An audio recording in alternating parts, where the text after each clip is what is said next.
Bienvenidos a 360 grados, una visión global de la noticia, un espacio para debatir sobre todo lo que sucede en Colombia y en el mundo. Empezamos hoy 360 hablando de una propuesta para colocar freno a los abusos sexuales contra mujeres en los transportes masivos en algunas ciudades del país. Buses rosados.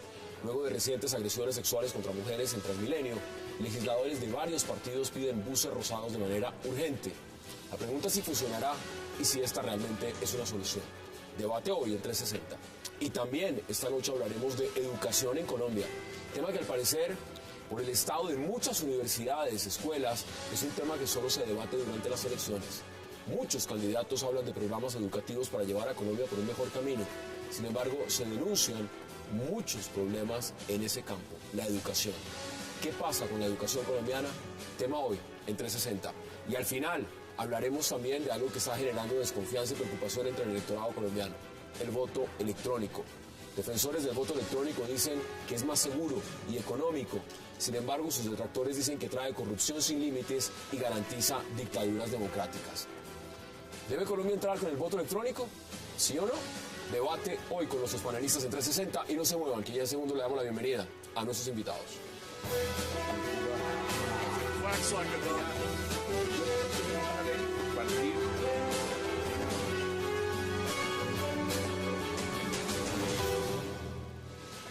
Y qué gusto darle la bienvenida a 360 a Marta Elena Pérez, a Juan Pablo Salazar, a Daniel Reisbeck y a Federico Hoyos.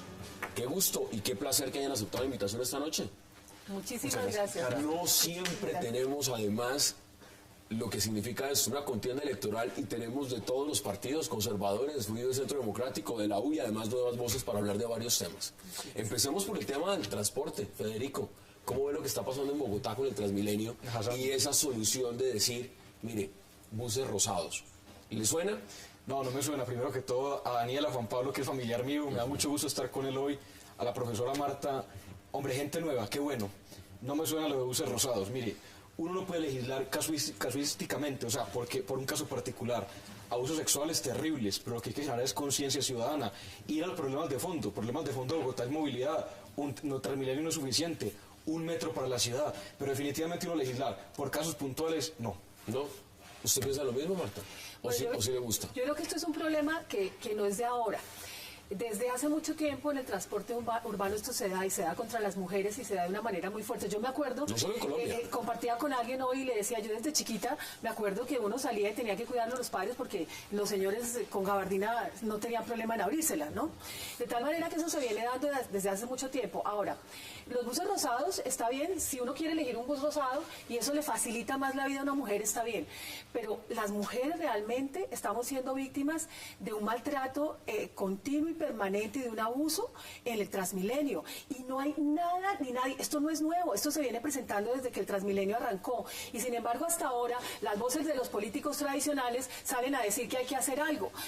¿Cuánto tiempo llevan ellos legislando? ¿Cuánto tiempo hacen que están en el Congreso? Es un tema distrital, es un tema de legislación, es un tema de policía. No es un tema de policía, es un tema de educación. Es un tema de educación, porque a la gente hay que educar, a los hombres hay que educarlos en la relación con la mujer. Hay que educar desde los niños, hay que educar a los jóvenes, hay que cambiar el imaginario de la gente en esa relación hombre-mujer. Entonces el problema, como usted lo plantea, con buses rosados no se resuelve. No se resuelve con buses rosados. Si pasa un bus rosado y yo lo quiero coger y lo puedo tomar, es porque puedo elegir tomarlo, no porque me sienta más segura. Eso no lo soluciona el problema. Juan Pablo, ¿usted qué dice? ¿Cómo lo ve esa propuesta? Yo creo que es un problema cultural y el tema de los buses rosados me parece que es rendirse.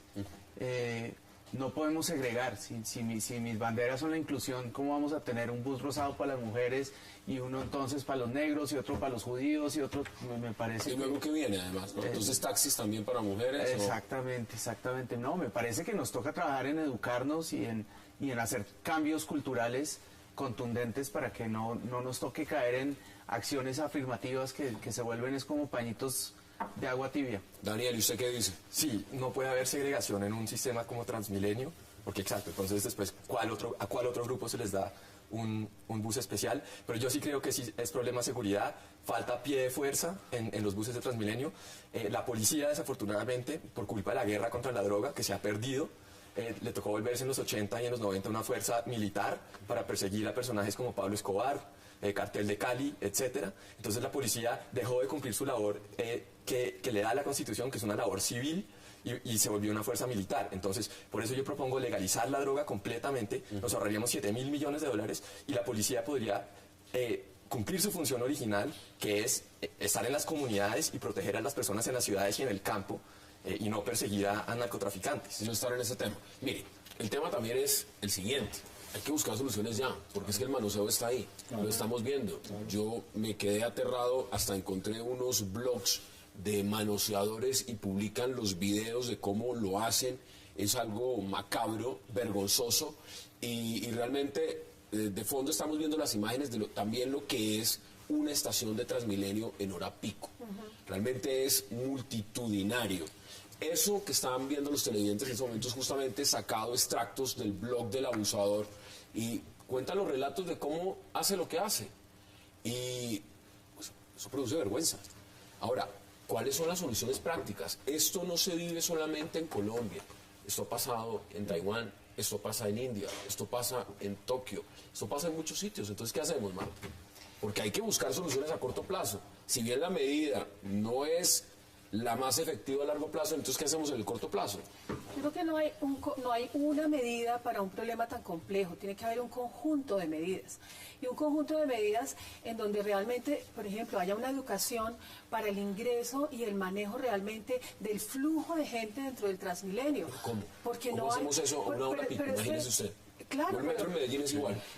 Claro, sí, pero de todas maneras el hecho de que haya mucha gente no quiere decir que no tengamos unos niveles de educación para poder ingresar. No porque me atropellar más gente o no por correr más rápido, yo voy a llegar más rápido. Tiene que haber unos mínimos de comportamiento. Mire, en Medellín, por ejemplo, permanentemente están diciendo cosas de cultura ciudadana que van cambiando los imaginarios sobre el comportamiento de la gente en esos espacios. Aquí no, aquí el Transmilenio se ha vuelto una plaza de mercado, como las calles en general, entonces la gente vende, los policías están conversando, los señores que dan la información no están preparados para ello, entonces no hay realmente un conjunto de medidas. Eso es una parte. La otra es que realmente el distrito evidentemente tiene que hacer algo, porque tiene que colocar más transporte para que la gente se pueda movilizar de una manera más rápida. Primero que usted dice, más transporte, le voy a dar con base, esto es de encuesta de distrital de movilidad, y esta la realizaron en el 2011.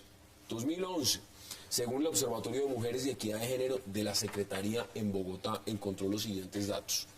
14.09% de las encuestadas afirmó haber experimentado hechos como manoseo, insultos, atracos, entre otros. 64% de las encuestadas, agresiones que conllevaban clara connotación sexual. ¿Qué nos dice esto de la sociedad en la que estamos, Daniel? Yo diría que hay impunidad. Las leyes están, hay que hacerlas cumplir. Entonces, yo creo que un problema de fondo en Colombia es que el Estado está donde no tiene que estar, por ejemplo, poniendo burocracia para crear una empresa excesiva, pero donde sí tiene que estar, que es haciendo cumplir la ley, ahí no está. Entonces, yo no creo que sea necesario crear, digamos, un ministerio para protección de usuario de Transmilenio, que muchas veces la solución acá hay un problema y creamos más burocracia. Un ministerio entonces, con alta consejería, sí fácilmente se les ocurre. Sí, o algo así, pero esa no es la solución. Están las leyes porque no las hacemos cumplir. Y lo que digo, que la policía cumpla su función, que es una función civil, y que pare de hacer cosas como perseguir a los narcotraficantes. Por eso creo que hay que legalizar y ahorrarnos toda esa plata, 7.000 millones de dólares según la Universidad de Princeton, y que la policía... ¿Usted cree que poniendo más policía realmente en una estación de Transmilenio, eso se va a solucionar? Pues yo diría que podríamos, no en las estaciones, porque no ponemos policías en los buses vestidos de civiles. Eso, en Alemania, por ejemplo, cuando uno entra al metro, uno no tiene que pasar por las puertas, digamos, que hay acá en Colombia, sino que los controles lo hacen personas vestidas de civiles en los buses, entonces en los trenes. Entonces, por eso hay respeto a la ley y una cultura de respetar las normas. Mire, estoy leyendo primera página del Espectador en este momento, uno de los días de mayor circulación en Colombia. Estamos en vivo, 8:09 p.m. Asientos de Transmilenio serán reservados para las mujeres. Primera página. ¿Cómo le suena eso? Pues sigue siendo acciones afirmativas. A mí me parece que no. Yo no soy tanto del palo, sino de la zanahoria. Yo creo que lo que tenemos que hacer es empoderar más a la ciudadanía, tener más campañas, tener más maneras para que... A ver, que manoseen una mujer en un bus no es problema de esa mujer. Eso habla mal de toda la sociedad. sí, me gustaría saber qué pasa con las otras personas que están en el bus. Sí. No hacen nada según las denuncias, que es lo más impactante. Eso es lo más terrible. Es una indiferencia grandísima. Exactamente, eso es lo que tiene fregado este país, es el tema de la apatía y de la indiferencia. Y es que nos importa un carajo todo. Sí, nos importa un carajo que haya guerra, que las minas, que Exacto. todo. Sí, entonces donde tengamos algún tipo de despertar de conciencia, algún tipo de despertar ciudadano, donde yo sienta que estén manoseando a una mujer, es problema mío también, porque hace que quedemos mal todos como sociedad. Al despertar ese tipo de conciencia creo que vamos a tener cambios reales. ¿Cómo se explica uno que alguien se esté masturbando, manoseando a una mujer en un bus lleno y nadie alrededor haga nada? ¿Eso qué nos dice a nivel cultural, o sea, a nivel de país, a nivel de principios y de valores? Pues que ¿Qué nos dice eso, hemos llegado... Federico?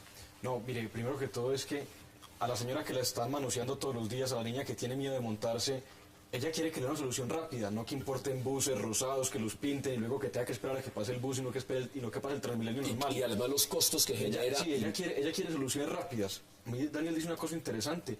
Qué bueno poner policías dentro de Transmilenio, uniformados o de civiles, pero que haya autoridad dentro del Transmilenio. Esa es una medida inmediata. Segundo, en vez de gastarse la plata que proponen comprando buses rosados, haciendo todos estos gastos, pues más bien simplemente hagan una buena campaña agresiva diciéndole no sea indiferente, proteja a las mujeres.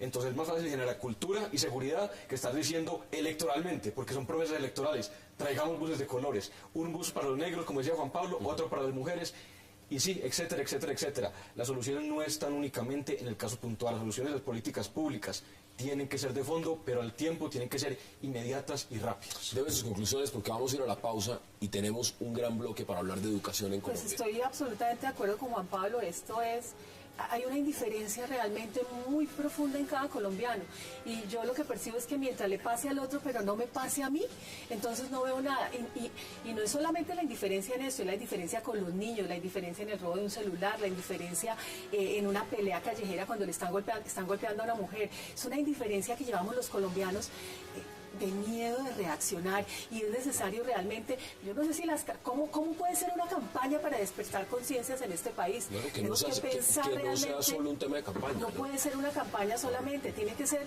yo insisto, en la educación, esto tiene que insertarse en el aula todos los días de la vida, en cada momento y en cada instante de la educación, en todos los niveles de la educación. Bueno, vamos a nuestra primera pausa en 360, queríamos abrir con este tema, pero ahora viene el tema gordo de la noche, la educación en Colombia y saber si el país se está rajando en uno de los temas fundamentales, la educación. Ya regresamos.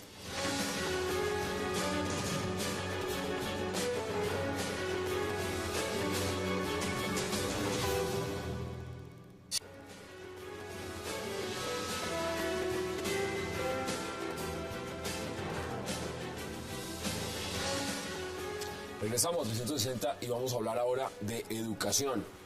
Pues la educación es uno de los temas también de campaña. Este gobierno pues, propuso muchas reformas. Me refiero al gobierno del presidente Juan Manuel Santos. Reforma de salud, reforma de la justicia.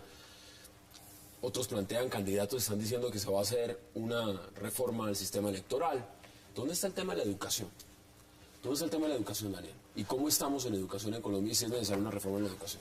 Pues la educación está fracasando, esto es claro. En las pruebas PISA del año pasado, que miden 65 países, quedamos de 62 en matemáticas y lenguas y ciencias. Entonces, claramente hay un fracaso en la educación colombiana. Yo creo que en gran parte es un fracaso del Estado.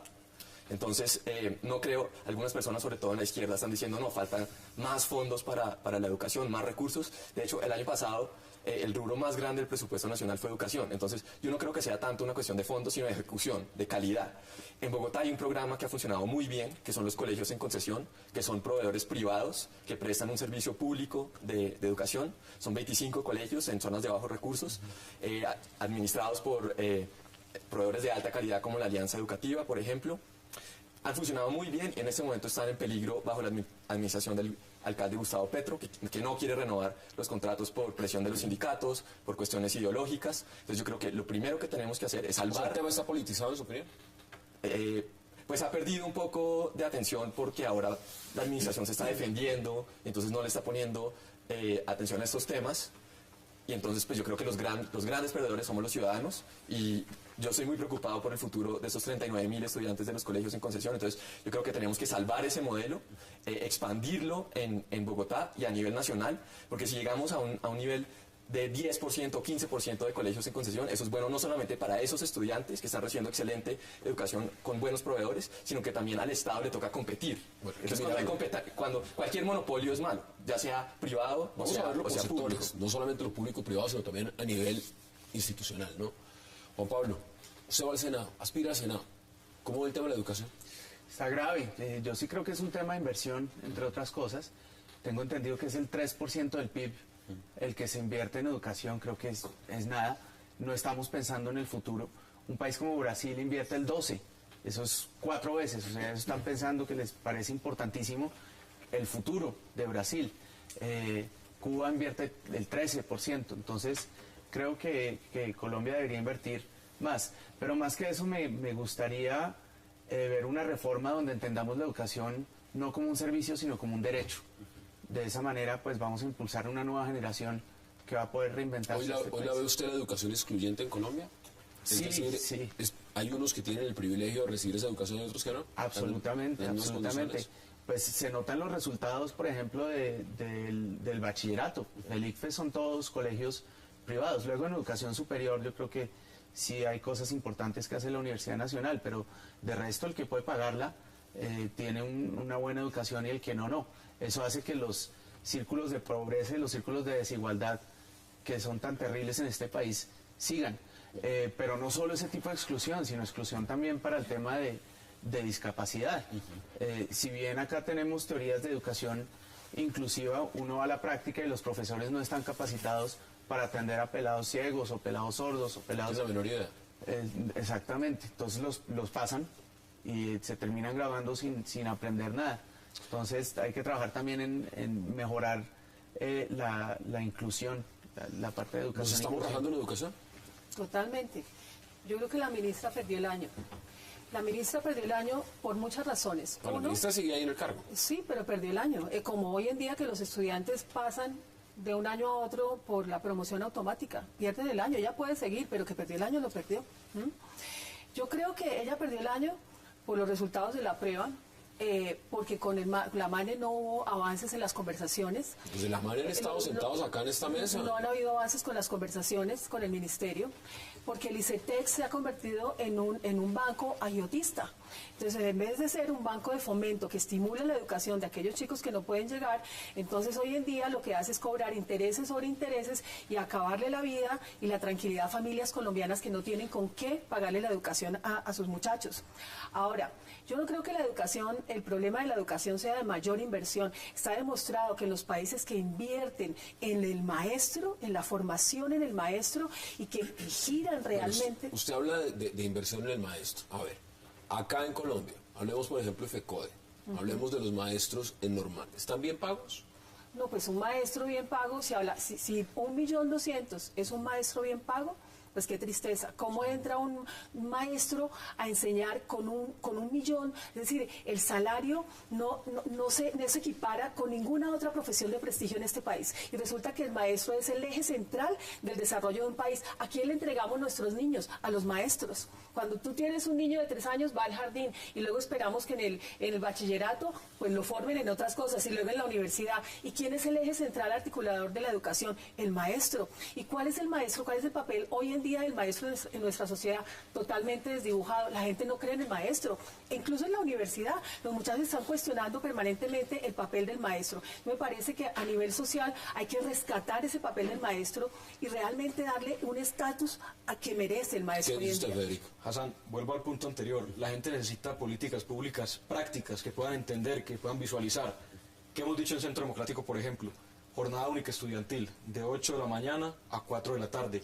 Así no tenemos niños que están estudiando mediodía, sino que todo el país tenga una jornada única. Segundo, que tengan 2 comidas diarias al día. Mucha gente no tiene con qué garantizar las 2 comidas. Eso le ayuda a la madre, al niño, pero también al agrocolombiano, porque eso se le está comprando. Eso es propuesta también de Oscar Iván, ¿no? Es propuesta de Oscar campaña del Centro Iván está Democrático. diciendo, Sí. esta es la propuesta de educación. Y O sea, mire, se están jugando por eso. Tercer tema, que es muy importante, es un estudiante se gradúa de un pueblo como Tarso, Antioquia, Angelópolis, Valparaíso, ¿y qué hace?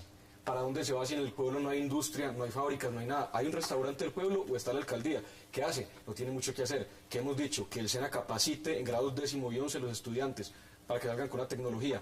Y por último, uno prende esos televisores y va viendo propaganda del gobierno frente a una cantidad de temas. Y hago una pregunta, ¿dónde está la propaganda del Fondo Emprender? El Fondo Emprender del SENA tiene 50.000 millones de pesos para prestarle a los estudiantes menores de 26 años para montar empresa. Si la empresa es productiva, es condonable el crédito. ¿Por qué el gobierno no le hace énfasis a eso? ¿Por qué le hace tanto énfasis a otros temas propagandísticos y no lo que realmente importa? Y termino con esto. Ese Fondo Emprender que le da al estudiante de cualquier condición social, menor de 26 años, la posibilidad de montar empresa, tiene que ser mucho mayor, tiene que ser de 500.000 millones o más. Y tercero, remato con lo que dice la profesora Marta, estoy totalmente de acuerdo, 1.200.000 no es un sueldo digno para un maestro. Yo le pregunto a Daniel, a la profesora Marta o a usted mismo, ¿usted alguna vez pensó en ser profesor? De pronto no, porque el sueldo no era lo suficientemente bueno para dedicarse a ser profesor. Si usted estuviera en Estados Unidos, en Europa, usted por 1.200.000 no va a ser profesor. Qué bueno que la gente de los universitarios hablando de la educación en todos los niveles, yo he sido docente universitaria durante 25 años y es vergonzoso lo que le pagan a un docente universitario. Aquí hay universidades de garaje, ¿cierto?, que le pagan a un docente 20.000 pesos la hora, como gana más un taxista. Después, y además le exigen que tenga posgrado, que publique, que investigue. Es decir, yo, como digo yo, en las universidades uno parece un árbol de Navidad, hueco que tenga, hueco que le ponen una actividad más. ¿Qué dice? Bueno, acerca del salario de los profesores, bueno, se puede discutir si se incrementa o no, pero yo creo que tiene que estar atado a los resultados. Porque, es decir, no puede ser que simplemente haya un incremento porque sí. También. Sí, y el problema del sector estatal es que es demasiado rígido en todo sentido. La contratación, el hecho que hay resistencia inclusive a que se controle o que se haga una revisión de que las mismas evaluaciones de los maestros. Y en los colegios en concesión, lo curioso de los colegios en concesión es que el mismo secretario de Educación de Bogotá ha dicho que educar a un niño en los colegios en concesión que han tenido unos resultados en ICFES muy superiores, normalmente a los de los colegios distritales de la misma localidad, cuesta la mitad que en el distrito. Entonces hay un problema de ineficiencia tremendo. Es que saben cuáles son los puntos y se lo voy preguntando, Juan Pablo. El presidente Santos ha dicho, bueno, Oscar Iván Zuluaga se fue con campaña de educación. Y es un tema de campaña. El tema no es que sea campaña, el tema es que se vuelva realidad. Mire, el presidente ha dicho lo siguiente, lo dijo hace un día. Espera que Colombia sea el país más educado de América Latina en los próximos 10 años. ¿Usted cómo ve esa meta? Siendo realista. Pues yo pienso que lo que pasa es que acá tenemos problemas que son mucho más graves que la parte académica. Sí, tenemos muchas escuelas en las que el profe no se puede concentrar en resultados académicos porque está muy ocupado encargándose que los chinos no estén en pandillas, no consuman drogas, no estén embarazándose a los 14 años, etcétera, etcétera. Y esos son problemas gravísimos y más urgentes que aprender a multiplicar o aprender pero Juan Pablo, los profesores en las aulas no están haciendo eso, los profesores por la cantidad de carga que tienen, ojalá realmente un maestro pudiera hacerle seguimiento a esos problemas que tienen los muchachos, ojalá realmente hubieran programas o por lo menos iniciativas de los profesores en donde ellos puedan atender el problema del bullying, donde puedan atender los problemas de drogadicción, pero eso no se da en los colegios. Yo agrego una cosa, porque Juan Pablo tiene razón en algo y es, antes que el tema de multiplicar hay problemas muy graves. Le pongo un ejemplo de Medellín. Yo soy candidato de Antioquia, soy de Medellín. Un profesor que tiene una escuela en una frontera invisible. Una frontera invisible son estas fronteras donde no puede pasar una persona de un lado a otro porque la banda contraria lo mata. Entonces el niño que no puede estar ahí, que el profesor él tiene un problema mucho más grave primero. Es un tema también de seguridad del país, o sea, no es únicamente un tema. Y segundo, mire este gobierno, otro anuncio más. 10 años el país más educado. Sí, pero perdóneme, la propuesta cuál ha sido y por qué hasta ahora no se ha hecho nada. ¿Por qué le viene ahorita en año electoral por ese titular de prensa? ¿Por qué durante estos casi 4 años, por qué no ha tomado medidas urgentes? Pero como Daniel ahorita decía, rajados en las pruebas se PISA. acaban de perder las pruebas PISA y quien tiene la responsabilidad política, que es la ministra de Educación, sigue en el cargo, porque aquí... Y a mí me parece que lo que dice el presidente es retórica. Es decir, es muy fácil decir sí, vamos a ser el más educado en 10 años, pero sí, ¿cuál es la propuesta? Yo no más veo... inversión, 3.5 billones en presupuesto. Sí, pero es decir, si uno tiene un carro que no sirve por un problema del eje, y uno le quiere meter más gasolina, eso no va a solucionar el problema. Acá, para mí, el problema es el Estado. Entonces, yo no creo que incrementar el tamaño del Estado en el caso de Lucas, de la educación sea la solución. ¿Alguno de ustedes ha pasado por la enfrente de la Universidad Nacional recientemente? Sí. Se está cayendo. Se está cayendo. La Universidad Nacional, la universidad pública más grande de este país, se está cayendo en Bogotá. Es que la educación no tiene doliente en este país. ¿A quién le interesa la educación? Si uno ve el Congreso, en el Congreso están representados los intereses particulares de los gremios, los intereses de No, los pues empresarios. FECODE ya es un gremio que intereses- pone los- representantes y pone senadores. Y concejales. Y concejales. Entonces ya es una Bueno, entidad política. comparativamente no es una proporción significativa en relación con los intereses realmente que circulan en el Congreso. La educación no tiene doliente en este país, porque si realmente FECODE, ahora, ¿cuál es el papel de FECODE? Es garantizar la educación, la calidad de la educación o mejorar los sueldos de los maestros. O sea, ¿por qué estamos preocupados realmente en este país? Por la calidad de la educación, ¿qué le estamos dando a nuestros niños? ¿Cómo los estamos formando Pero en empecemos por educación? la jornada. Mire, usted hablaba de la jornada. ¿Cuánto está yendo en este momento un niño a una escuela? Medio tiempo. En Medio los tiempo. colegios públicos, medio tiempo. Y cada Medio vez tiempo, sacan... hablemos de horas. Excepto en los colegios de concesión. En los 7, colegios de 8, 9, 10, concesión 11, 12, Jornada 5 horas. completa. Sí, 5 horas. ¿sabe? Con 5 horas de educación, 5 horas de educación al día. Cuando en otros países son 8 horas. 8 horas. ¿Cómo se puede esperar que niños colombianos pasen las pruebas PISA en los primeros lugares si se está yendo es media jornada? Pero Hassan, es que los resultados de la prueba PISA no corresponden solamente a los colegios públicos. Ahí en esa misma maleta están metidos los colegios privados. Peor Lo cual aún. quiere decir que la gente está pagando y está convencida que está pagando por educación de calidad y es mentira. A usted le dice bilingüe, paja, ahí no le van a enseñar inglés nunca. Al chino le toca ver usted cómo soluciona la cosa para mandarlo. En los colegios privados le exigen unos niveles altísimos de matemática, de ciencias. El niño no lo logra, a usted le toca ponerle profesor particular Aparte de la para clase. que aparte de la clase normal y usted paga un jugo de plata. Entonces, ni en lo público ni en lo privado. Hay que meterle a la educación. Este país no lo cambiamos, sino igualando la calidad de la educación. El niño que está en la escuela de Antioquia, no sé dónde, y el niño que estudia en el Nueva Granada tienen que tener la misma calidad de educación. ¿Por qué un niño tiene mejor calidad que la otra? Ahora, cuando dicen que los colegios tienen que tener por jornada completa, la bandera siempre es que no hay plata, que no hay de dónde, pero para robarse la plata sí la hay, ¿cierto? ¿Cuántos billones se están para las robando? consejerías sí ¿Cuánta hay. plata? Y para las consejerías y para las armas en este país hay plata. Bueno, Pero, vamos a debatirlo. Tengo que ir a la siguiente pausa y ya regresamos a 360. Vamos a la pausa.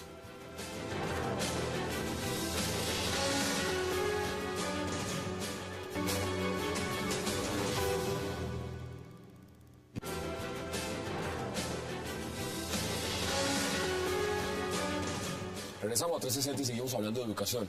A ver, usted estaba poniendo varios temas. Usted dice que lo público y lo privado tiene que ser igual, al mismo nivel. Eso realmente se puede hacer, seamos Bueno, pragmáticos. primero que todo un comentario acerca de lo que la discusión anterior. La jornada única sí es un buen paso, pero solamente por alargar el tiempo escolar no significa que va a haber buena calidad. Entonces, Si se los van a dejar ahí en el salón de clases encerrados, Sí, no sí, vamos a es- discutir es- nada. la misma Es un pésima contrato. calidad no va a ayudar Es un contrato absolutamente para nada. tener niños. Puede que lleguen a la casa más tarde, etcétera. Bueno, y lo otro es que el simple hecho que haya colegios privados en zonas de bajos recursos es una condena muy clara al sistema de educación público, porque la gente no confía en el Estado y está dispuesta a pagar poco, y de lo poco que tiene. Puede que sea simplemente por seguridad, porque se siente más seguro que su hijo vaya a un colegio privado, pero también porque siente que por lo menos tiene control sobre la educación de su hijo. Si el privado no le está funcionando, pues lo pasa al otro. Lo cambia. Exacto. Pero Mientras que- ¿cuántos se pueden dar el privilegio un hoy en gran día en problema Colombia? del sistema público es que el padre no puede escoger. El Estado o el distrito le dice, mire, su hijo tiene que ir a ese colegio. A mí no me parece. Yo creo que el padre es el que tiene que escoger, inclusive entre colegios públicos y colegios en concesión. Y eso es lo esencial, la libertad de escoger para el padre. Esto es simplemente ¿Sabe nivel- qué hacen en Dinamarca con lo que usted está diciendo? El Estado le dice al padre, mire, tenga $100, por ejemplo, de subsidio, y el padre escoge si lo mete en un colegio público o utiliza esos eso $100 lo hacen para en pagar en un muchos privado. países. Eso también podría ser una opción acá en Colombia. Ahora, acá, ¿el tema es solamente a nivel de colegios o esto estamos en el mismo Sí, circunstancia a yo soy nivel superior? profesor, yo soy nivel profesor de universitario? universidad y a mí me llegan estudiantes que no pueden escribir un párrafo, no pueden leer un texto sencillo y entenderlo.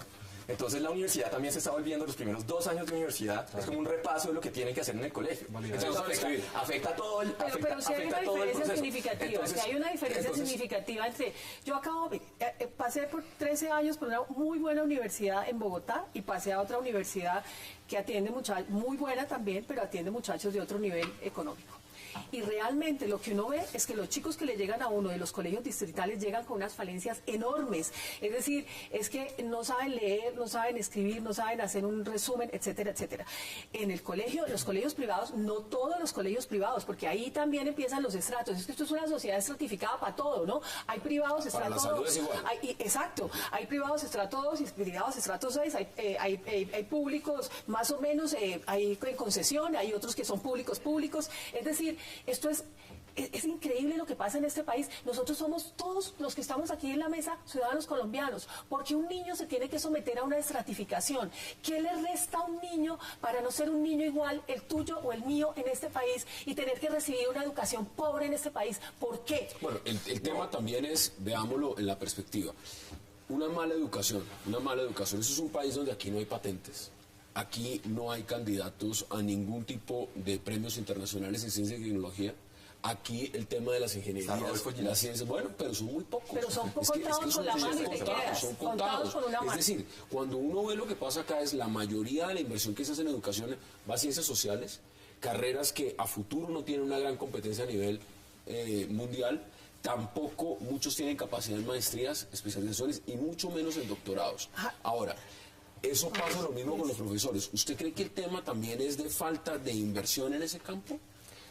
Es parte de falta de inversión, pero también es el modelo que tenemos, que el modelo lo que busca es la productividad. O sea, estamos educando gente para que haga oficios, no en construcción de conocimiento.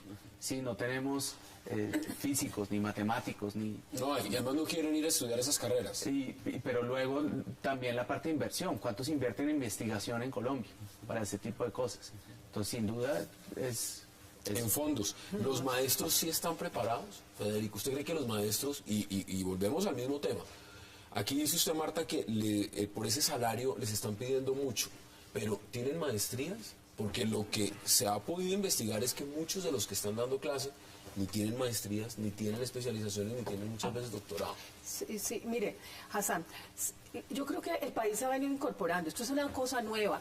El cuento de los doctorados, esto es nuevo en el país. Realmente los doctorados son contados y las maestrías igual. Pero acá hay universidades que usted va a la Universidad de los Andes, por ejemplo, y usted quiere ir a una maestría, tomar una maestría. Usted inmediatamente, cualquiera de los profesores que están en esa universidad, tiene mínimo que tener maestría o doctorado. Pero por supuesto. Uno puede dar clase. Por supuesto, pero es que mire, de más de 1000 programas de maestría en el país, solamente 16 programas están acreditados con acreditación de alta calidad. Entonces, ¿solo 16? Solo 16. Aquí estamos viendo universidades piratas que están cerrando. Exactamente. Entonces, por donde uno lo mire, usted ve universidades en donde le ofrecen a los estudiantes carreras que supuestamente están acreditadas, pero yo he manejado acreditaciones en universidades y eso es bastante cuestionable. Hay universidades que se acreditan diciendo cosas que no son muy ciertas. Es como el ISO, ¿no? Entonces pongamos todo bien bonito. ¿Eso es culpa de la universidad o eso es culpa del gobierno que no está siendo vigilante frente a eso? Pues el gobierno, decía la ministra, que es que cuentan con muy poca gente para hacer vigilancia. Pues son como 50, no sé cuántos miles de asesores, pero muy poca gente para trabajar y ver realmente lo que está pasando en las universidades y en los colegios. Comparado regionalmente, porque tenemos que empezar a redondear. Sí.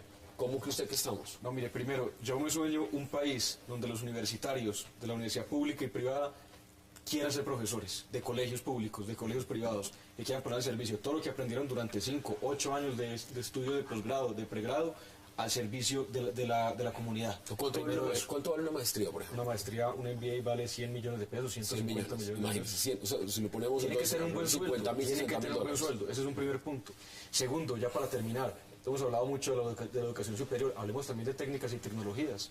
No todo el mundo tiene por qué tener un título universitario. Qué bueno que haya más tecnólogos, que haya más gente capacitada en diferentes oficios para que salga del colegio directamente a montar empresa con el Fondo Emprender o emplearse directamente acá en este canal como productor audiovisual, como lo que sea, que tengan tecnologías, que sea un país amplio. Y tercero, Hombre, Internet, que la gente pueda tomar clases online, que pueda tener cursos, que las grandes universidades puedan ofrecer cursos online para la gente de los diferentes Pero municipios. mira lo que pasa en la Comunidad Europea. Usted va y hace una maestría, le puede costar $1.000, $2.000, $3.000 subsidiado. Lo que está costando en Colombia. Y lo que puede costar una universidad privada en Harvard, por ejemplo, o Stanford, que puede estar alrededor de $250.000, $300.000. Es decir, el marco de la educación es un negocio. Pero eso es por culpa de los gobiernos. Porque yo no estoy de acuerdo con el ataque contra las universidades de garaje. Muchas de las buenas universidades, inclusive del país, empezaron como una universidad de garaje. Empezaron en una casita o en algún lugar pequeño y fueron creciendo porque estaban ofreciendo un producto de calidad. Entonces, si la gente quiere pagar ese producto, el gobierno, ¿por qué tiene que intervenir? Es decir, tiene que haber libertad de mercado en ese sentido también. No, y el hecho que el gobierno... pero es que no pueden haber universidades de garaje y decir que las universidades de garaje, bienvenidas las universidades de garaje, sí, no, pero... Sí, porque la gente, es decir, es un mercado, o hay gente que está trabajando y estudia de noche, y la gente está pagando esas universidades porque les está ofreciendo un Una cosa es producto. cuando usted va a comprar en un supermercado y usted elige comprar en el supermercado A o B, pero otra cosa es la educación de la gente. Es que no estamos hablando de un producto cualquiera, estamos hablando de la ¿La formación. educación en Colombia no es un negocio? Claro que es un negocio, claro que es un de colegios negocio. que cobran matrículas Claro de que es universidades un que negocio. reciben el primer año. No, hay colegios que usted llega 200, 300 estudiantes para la Facultad de Derecho y se terminan graduando solo 14, lo que necesitan es facturar los primeros años. Totalmente es un negocio y está bien que sea un negocio donde, como en un país como este, donde se abren las puertas para que sea un negocio, pero que sea un negocio digno y responsable. Eso es una cosa totalmente distinta. Es decir, tiene que haber requisitos mínimos, pero es decir, ¿cómo? Es decir, si una persona con doctorado abre una universidad en una casa, eso está bien, y si un empresario de Kennedy abre una universidad, entonces eso está mal. Es decir, ¿cuándo se define cuándo va a ser una universidad exitosa? Internacionales. Yo creo que el problema es que en Colombia los derechos se vuelven negocios. Sí, la educación debe ser un derecho. La salud es igual. Es un La negocio. salud es igual. Exactamente. La seguridad en la calle es igual. Exactamente. Entonces debemos tener un Estado que garantice estos derechos y que ponga la plática para que esto suceda con calidad. Seguiremos debatiendo el tema de la educación. Vamos a ir a la pausa porque regreso vamos a hablar también de voto electrónico y lo que eso podría significar en Colombia y de otros temas. Ya regresamos.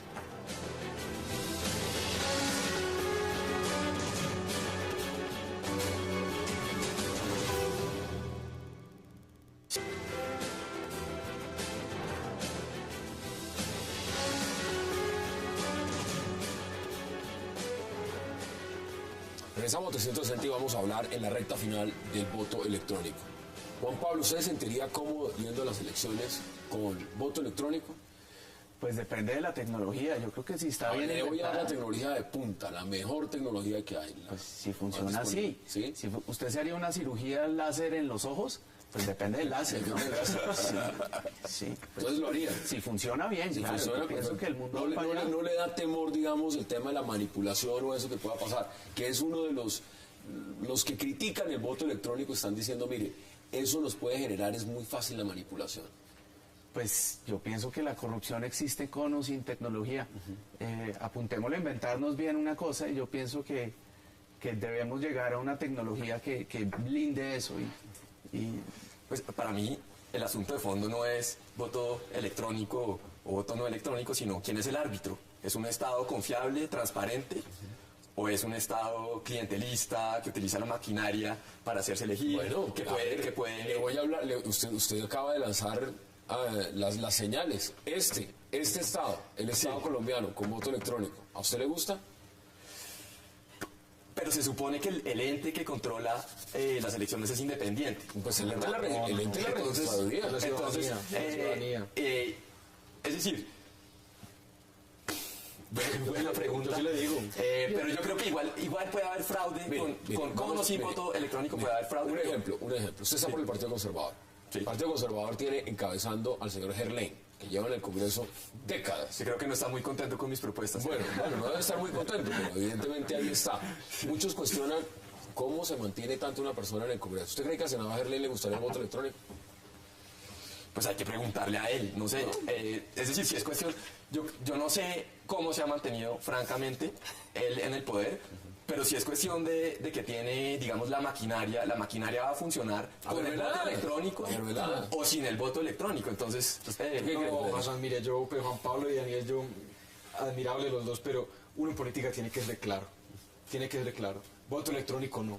No, Mira lo que está usted en este momento, usted no se siente cómodo, usted está mirando a la cámara. Necesito esta frase de Bill Gates. Bill Gates decía, todo digital menos la democracia. Todo digital menos la democracia. Primero, hablemos del árbitro. El árbitro de la democracia es también la ciudadanía, testigos electorales, con voto electrónico. ¿Quién sería el árbitro? Segundo, yo estoy de acuerdo. Al senador Gerlein o a muchos otros que pronto son de voto amarrado no les gustaría el voto electrónico porque es un voto de maquinaria. Y yo le digo una cosa, ¿es posible hacer corrupción con la votación con la que tenemos hoy en día? Claro que es posible, pero en mucho menor medida que con voto electrónico. Un senador corrupto, un político corrupto se tumba un puesto de votación, se tumba un lugar de votación, pero no se tumba todos los puestos de votación. El voto electrónico sí. Tercero, mire lo que pasa en Venezuela. Mire lo que está pasando con los estudiantes. Mire el gobierno ilegítimo de Maduro. Van 17 elecciones ganadas, ¿no? Mire un gobierno donde, ¿cómo votaban? Y mostraban ahorita el video. Usted iba a la cabina electrónica, ponía el voto, ponía donde le gustaba en la pantalla, y luego le salía una balotica que le decían, usted votó por Maduro o por Capriles, y esa balotica la depositaba.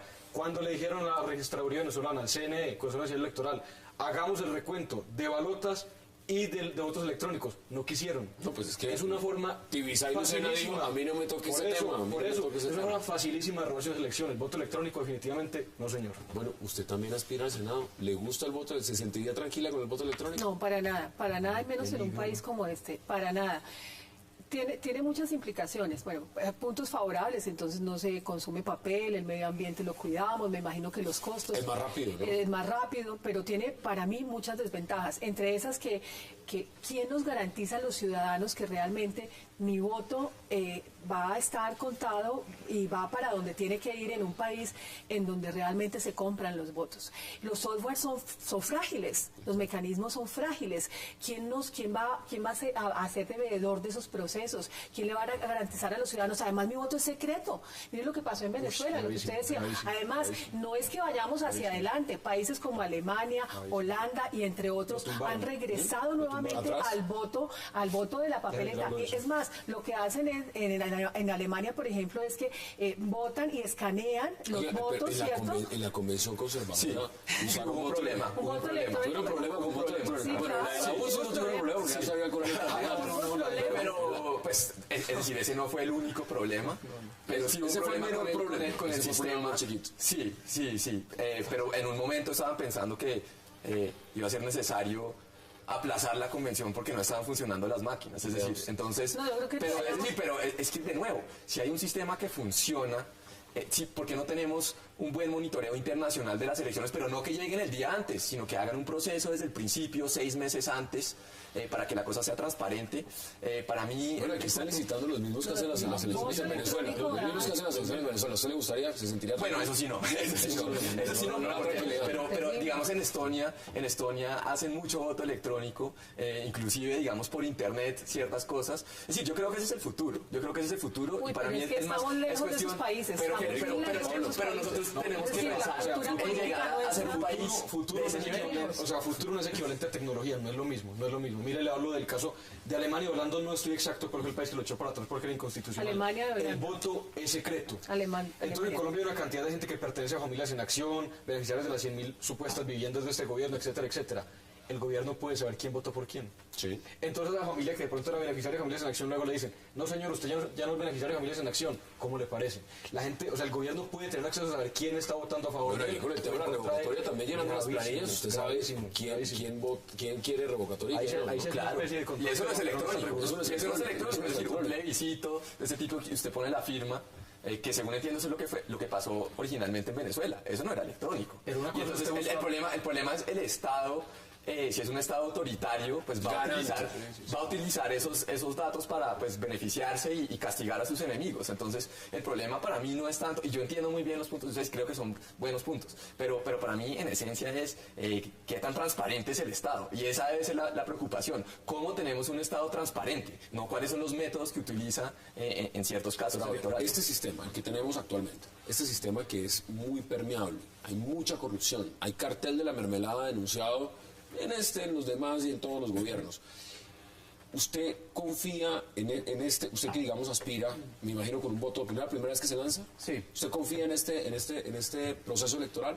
abiertamente o tiene muchas dudas? Yo no tengo ni idea. A mí lo que me han dicho es que va a necesitar testigos electorales y qué tal. A mí me gustaría evitarme todo eso. Y saber que hay una tecnología, un computador que me ahorra los testigos electorales y todo ese rollo. Y que el que va a votar allá sabe y le dice rapidito. Exactamente, y que uno sabe por la tarde y que ya está. Yo confío a veces más en las máquinas que en los seres humanos. ¿Vea usted? ¿Vea usted? ¿Vea usted? Pero hablando del sistema electoral, es decir, el problema esencial del sistema electoral para mí, como candidato por primera vez, es que está diseñado para que los mismos de siempre se mantengan en el poder. Es decir, las elecciones en realidad empiezan el 20 de enero y la votación es el 9 de marzo. Entonces es muy difícil para los candidatos nuevos.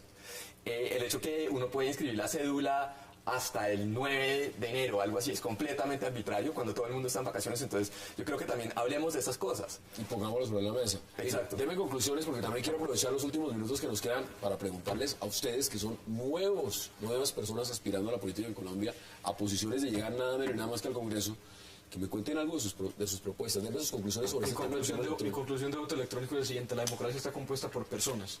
Las personas son las que hacen el contrapeso de la democracia para que precisamente los gobiernos no se roben las elecciones. Es cierto que Colombia es un país con altísimos niveles de corrupción, pero muchas veces el testigo electoral, de carne y hueso, campesino, de una ciudad grande, no importa, hace control electoral efectivo para que no se lo roben, o también para que se lo roben. Una máquina no haría ningún control efectivo electoral en ese sentido, la gente no podría estar ahí. La democracia es de personas. Denme sus conclusiones en 20 segundos. Voto electrónico no, me produce escalofrío en un país como este. La generación nueva sí cree más en este tema, ¿no? Las máquinas. No culpen a las flechas, culpen al indio. Recuerdo, en Estados Unidos, el presidente Johnson, una vez que ganó una elección, votaron muertos por él. Pero y eso es con voto electrónico, sin voto electrónico, ese tipo de cosas pasan, entonces yo no creo que sea el asunto. Juan Pablo, cuénteme, usted va partido de la U. Sí. ¿Cuál es su propuesta? Inclusión, rampas. Sí, rampas para educación, rampas para trabajo, rampas para cultura, rampas para salud. Que haya las mismas oportunidades para todo el mundo. ¿Y cómo le ha ido haciendo campaña? Ha estado divertidísimo. ¿Cuánto lleva en campaña? Llevo desde la mitad de enero. ¿Y qué lo motivó a meterse en esto? Pues hombre, que yo creo que el país está en un momento histórico y que yo tengo un trabajo social y es hora de pasar al tablero, llevar esto a un escenario más grande. ¿Es consciente, todos ustedes son conscientes del gran desprestigio que tiene el Congreso en este momento? Claro. ¿Y usted qué lo motivó, Daniel, a meterse en esto? Bueno, porque yo defiendo unas ideas muy claras, son las ideas de la libertad política, la libertad económica, libertad individual. Libertad económica es poder crear empresa fácilmente, que no haya tantas trabas, tanta burocracia, tantos impuestos. Libertad económica y libertad política también es terminar la guerra contra las drogas. No queremos seguir gastándonos 7.000 millones de dólares anuales para una guerra que está absolutamente perdida, no queremos más muertos, queremos terminar esta guerra. Esta generación no solamente quiere el fin de la guerra contra las FARC, sino el fin de la guerra contra las drogas. O sea, usted es la nueva cara del Partido Conservador. O sea, usted no es el pues si lo dice usted. No, me refiero, hay una nueva generación de conservadores como usted en el Partido Conservador que quieren cambiar esa faceta. Todos los partidos tienen vertientes. La señora Thatcher en Gran Bretaña revolucionó su país, pero primero que todo revolucionó su partido. Y eso es lo que yo quiero hacer desde el Partido Conservador. Marta, ¿cuál es la campaña, lo que usted está buscando con el tema si llega al Senado? Bueno, mi tema es la educación. ¿La educación? Sí, mi tema es la educación y yo creo que si yo llego al Senado cuando esté trabajando allá, todos los días voy a hacer inicialmente que este país, la educación esté en el primer renglón, que está en los empresarios, las universidades. ¿Cómo va a ser? Aquí no fueron capaces de sacar una reforma a la justicia. Ahí están en emergencia, mandaron en ambulancia la reforma a la salud. La tributaria están cuestionándolas. Lo demás, ¿cómo va a ser con el tema de la educación con un Congreso? Pues hay que trabajar y hay que empezar a concientizar a universidades, a colegios y a la gente, a los padres de familia sobre la importancia de la educación, sobre lo que está pasando con la educación, sobre los rajados que estamos en educación y empezar a hacer un gran concierto de voces sobre este tema tan importante, porque eso es el tema que ha demostrado que en otros países la educación es una apalancadora de cambios reales. Federico, ¿y usted? ¿Cámara en Antioquia? No, pues yo llevo más tiempo en campaña, desde el año pasado, desde septiembre, larguísima, muy buena. Mire, primero que todo, seguridad. Si no hay seguridad, la educación no funciona porque hay fronteras invisibles, la gente no puede ir a los pueblos, a las plazas tranquilos. Si no hay seguridad, no puede haber libertad de empresa, la seguridad es fundamental. Y segundo, cambiar el estilo, hombre. Congresistas de cada 4 años, no. Congresistas que únicamente salen a pedir un voto con una valla en un pasacalles bien horrible. No, un congresista que esté presente todo el tiempo, que la gente sepa que está ahí, que se pueda quejar como en Estados Unidos, que quiere ir a conocer la Casa de Nariño, que sepa quién puede llamar, que se quiere quejar por un tema. Hay que cambiar entonces el sistema creo? de elección. En la microgerencia de Uribe, bastante creo en esa microgerencia. La idea es que el presidente Uribe maneja el país como una finca. Pues así funcionó. La microgerencia creo totalmente, y sobre todo una renovación, no únicamente de edad, sino de ideas. Ojalá Daniel, Juan Pablo y Marta estén en el Congreso. Qué buen grupo de gente. Mire, le voy a contar porque pues la renovación, y esto no tiene nada, sino pues esto es la realidad, la renovación del Partido Conservador, la cara que encabeza es el senador Gerlein, en el Partido Liberal es Horacio Serpa, y pues vamos a ver en los demás partidos. Bueno, Jimmy Chamorro es el que está encabezando en el partido de la U.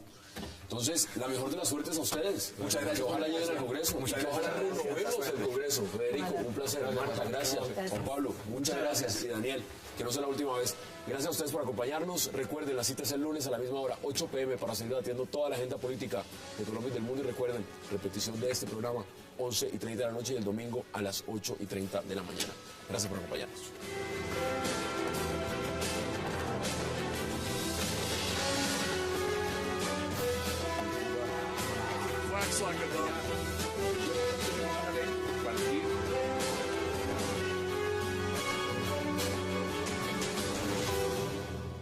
Uno salía y tenía que cuidarlo los padres porque los señores con gabardina no tenían problema en abrírsela, ¿no?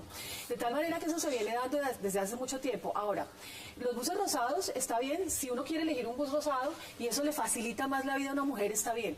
Pero las mujeres realmente estamos siendo víctimas de un maltrato continuo y permanente y de un abuso en el Transmilenio. Y no hay nada ni nadie, esto no es nuevo, esto se viene presentando desde que el Transmilenio arrancó. Y sin embargo, hasta ahora, las voces de los políticos tradicionales salen a decir que hay que hacer algo.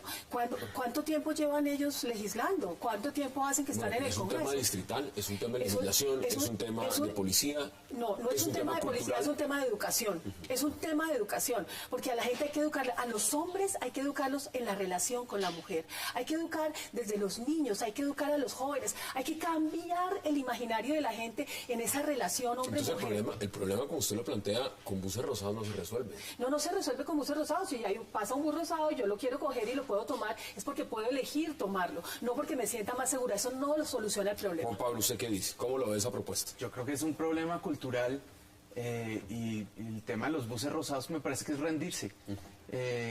No podemos segregar. Si mis banderas son la inclusión, ¿cómo vamos a tener un bus rosado para las mujeres y uno entonces para los negros y otro para los judíos y otro, me parece? Y luego que viene además, ¿no? Entonces taxis también para mujeres. Exactamente. No, me parece que nos toca trabajar en educarnos y en hacer cambios culturales contundentes para que no nos toque caer en acciones afirmativas que se vuelven es como pañitos de agua tibia. Daniel, ¿y usted qué dice? Sí, no puede haber segregación en un sistema como Transmilenio, porque exacto, entonces después, ¿a cuál otro grupo se les da un bus especial? Pero yo sí creo que sí es problema de seguridad, falta pie de fuerza en los buses de Transmilenio. La policía, desafortunadamente, por culpa de la guerra contra la droga. En ese campo, la educación. ¿Qué pasa con la educación colombiana? Tema hoy, en 360. Y al final, hablaremos también de algo que está generando desconfianza y preocupación entre el electorado colombiano. El voto electrónico. Defensores del voto electrónico dicen que es más seguro y económico. Sin embargo, sus detractores dicen que trae corrupción sin límites y garantiza dictaduras democráticas. ¿Debe Colombia entrar con el voto electrónico? ¿Sí o no? Debate hoy con nuestros panelistas en 360 y no se muevan, que ya en segundo le damos la bienvenida a nuestros invitados.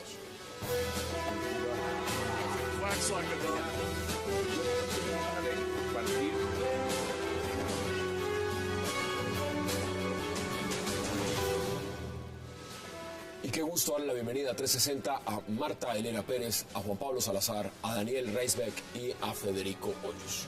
Qué gusto y qué placer que hayan aceptado la invitación esta noche. Muchísimas gracias. No siempre tenemos además lo que significa esto, una contienda electoral, y tenemos de todos los partidos conservadores, Unido Centro Democrático, de la U y además nuevas voces para hablar de varios temas. Empecemos por el tema del transporte. Federico, ¿cómo ve lo que está pasando en Bogotá con el Transmilenio y esa solución de decir, mire, buses rosados? ¿Le suena? No me suena. Primero que todo, a Daniel, a Juan Pablo, que es familiar mío, me da mucho gusto estar con él hoy, a la profesora Marta, hombre, gente nueva, qué bueno. No me suena lo de buses rosados. Mire, uno no puede legislar casuísticamente, o sea, porque por un caso particular. Abusos sexuales terribles, pero lo que hay que generar es conciencia ciudadana. Ir a los problemas de fondo. Problemas de fondo de Bogotá es movilidad, no, Transmilenio no es suficiente, 1 metro para la ciudad, pero definitivamente uno legislar por casos puntuales, no. ¿No? ¿Usted piensa lo mismo, Marta? ¿O sí le gusta? Yo creo que esto es un problema que no es de ahora. Desde hace mucho tiempo en el transporte urbano esto se da y se da contra las mujeres y se da de una manera muy fuerte. Yo me acuerdo, no solo en Colombia. Compartía con alguien hoy y le decía, yo desde chiquita me acuerdo que...